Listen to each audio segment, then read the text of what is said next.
Boyle County Head Coach, Coach Jason Haddix. Coach, man, like I said earlier, we might have to go and just pencil you in on your calendar for this interview, Coach. We've got great kids, and they work hard. Been very blessed to get a coach here, and I said, just a great group, and every year is special. Every year is different, and just talking about this group and seeing how they've came together as the seasons went along, just makes each one of them special. Man, you speak about how the season went along, Coach. Pretty impressive schedule, pretty tough one. Played 6A Bryan Station, beat them. Played a tough Catholic team, which you normally, do pretty well to get. Lost to them early on in the year.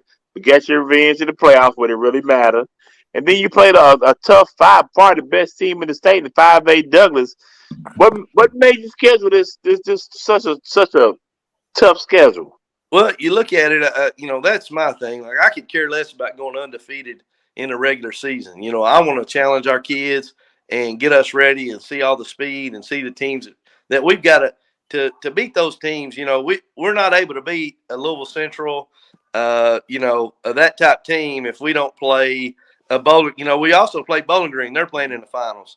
Henderson County was a real good team and played Mel really close in the thing. I think they won 9 or 10 games. Bryan Station, obviously, they played in the semifinals. Frederick Douglass, obviously, one of the best teams in the state of Kentucky, and what a team they had. And I know the final score says this, but it was 16-10 or 16-6 at half. Wasn't like it was necessarily, it was a running clock at halftime. You know what I'm saying? And it was a tough game. Lexington Catholic, they're a really good team. We got up. We had some adversity. Our team's faced a lot of adversity, and it's made us better. And that's what I want to find out about my guys before we get in a battle. And when it really matters, like you said, in the playoffs, I want to find out, what are you going to do when things don't go your way? And that's in everything. Fight. Our kids, when things don't go good, we're going to keep fighting, because the game of football, the game of life, whatever you're doing, everything ain't going to go your way. You've got to learn from your mistakes, and you've got to get better. And we've dealt with injuries. We've had 2 or 3 seniors. I think 3 seniors lost for the year, and that were 2-way starters, and one was a 1-way starter. We felt like going to be in the preseason. We lost him, an offensive lineman, in preseason. We lost starting linebacker from last year and starting receiver after the Henderson game for the year. Really good player, Cole Sims, probably an all-state player if he stays healthy. Lost Noah Clem, lineman, in the Lexcath game. We had some guys go down. We've had Sage go down. We've had Avery Bodner go down. We've had these things happen, and our kids just keep plugging along, and that's what you want. That's what you want them to do, and they came together when everybody on the outside's talking. It's made us closer, and that's why we're playing this week. All right, Coach. Now, this could be, I don't know what you want to call it, a homecoming almost. You got your old Corbin Hunt coming into town. Y'all clashing. Tell us about this game. Is there emotions there or anything? Well, I was at Corbin for 6 years. I've got a lot of friends there in Corbin. The running back, number 18, Cameron Combs, he was a kid that I've had since, 4th or 5th grade. He was like a ball boy for me. And then I coached him as a freshman, and he played quarterback and had a great year as a freshman. And a lot of those kids got to play some early as freshmen in that 2019 year. And then I taught at the middle school. So I had all these kids in school. I was teaching PE at the middle school, so I've seen them all come up, and they've all been to my camps when I was there. So it's kind of, I know those kids and know this, and they're great, hardworking kids. That's a great community that loves football, and they're going to be the enemy tomorrow night or Friday night at 8:00 though. And after that game, we're going to say hey, and still got friends there and still do this, but. At 8:00, starting at 8:00, we're wanting to win, and the Rebels wanting to win. Yes, sir. Who you with? That's right, Rebels, baby. Yes, sir. Yes, sir. Coach Bill, you got anything? Man, real quick, Coach, man, a talented team, a fairly young team with Sage. I think he'll be back. Quisenberry be back.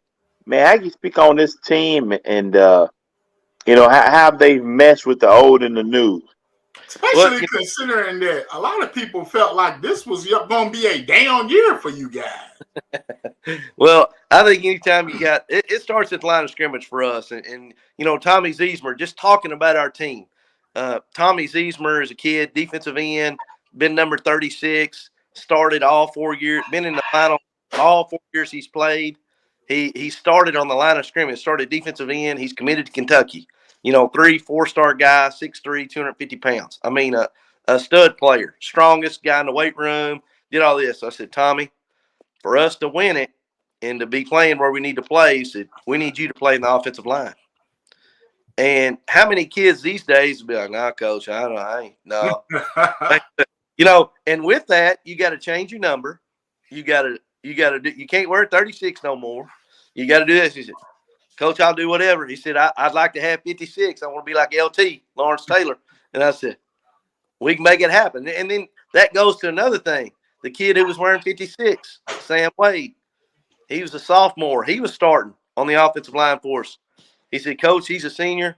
If that's what he wants, he can have it. I'll use another number. So that just kind of talks about, in today's society, it's all about me, me, me, me, me. And then there's our kids sacrificing for each other for the betterment of the team. And, some people may say, well, that ain't no big deal. They just switch numbers. That's a big deal. Look, he's playing both ways. He's already committed to Kentucky. He said, well, I don't want to risk getting hurt. You think about, you see all those things. He's sacrificing going in there. And that's our team, what it is. That's senior leadership. And then we got another kid, Andrew Hardwick. He's committed to Army. He's been beat up throughout the year. He got back, was able to play after the Lexington Catholic game. And the line of scrimmage has really turned on for us, him playing there. So, those guys set the tone, and that's our seniors. Dalton Stone's another linebacker. A lot of places he'd probably be the top running back at a lot of places. For us, we've got Avery and Tavy, and Sage runs it, and then Brock Driver's another kid who runs it. Dalton's turned into more of a blocking guy for us. He still carries it some and does this, but, hey, I'm going to be the linebacker, and I'm going to be the best blocker being here. And, that's things that help us win, and they do for each other. They don't do it for anybody else. Their name's not in the paper. They're doing it to win, and that's a team, in my opinion. I think football is the ultimate team game, and that's what makes great teams, when people sacrifice for each other. Coach, I just want to know. It just seems like, how much fun are you having? Kind of like being back home and coaching this team, Coach. You just seem like you're really happy, Coach. Hey, I say all the time, I've got the best job in the world. I said, I'm like a big kid. That's what my wife, I've got 3 kids. I've got an older daughter, JC.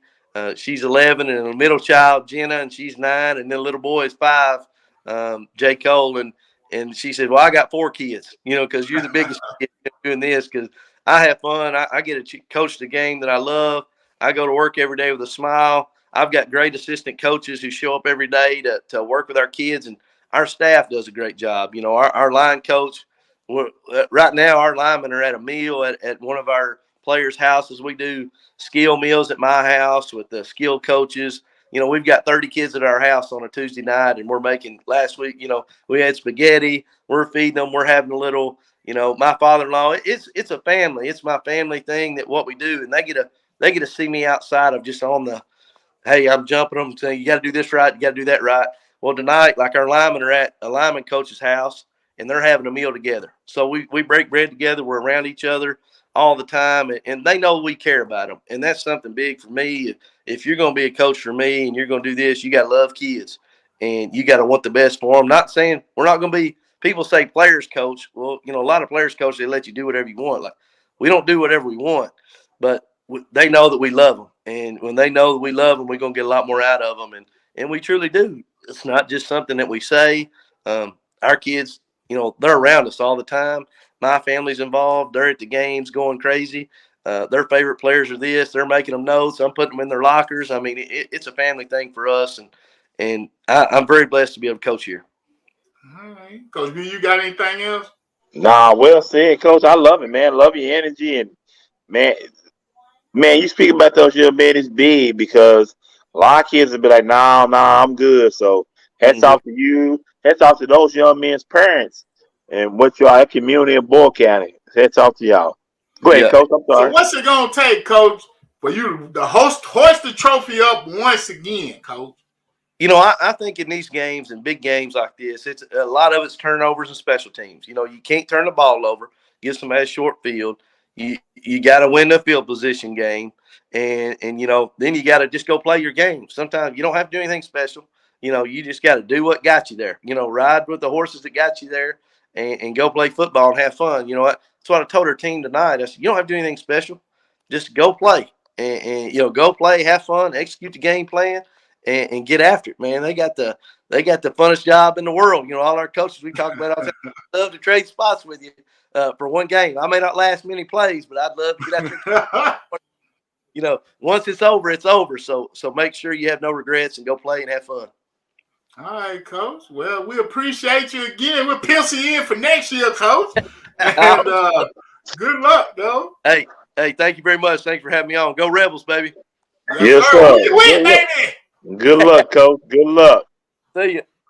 Thank you, Coach.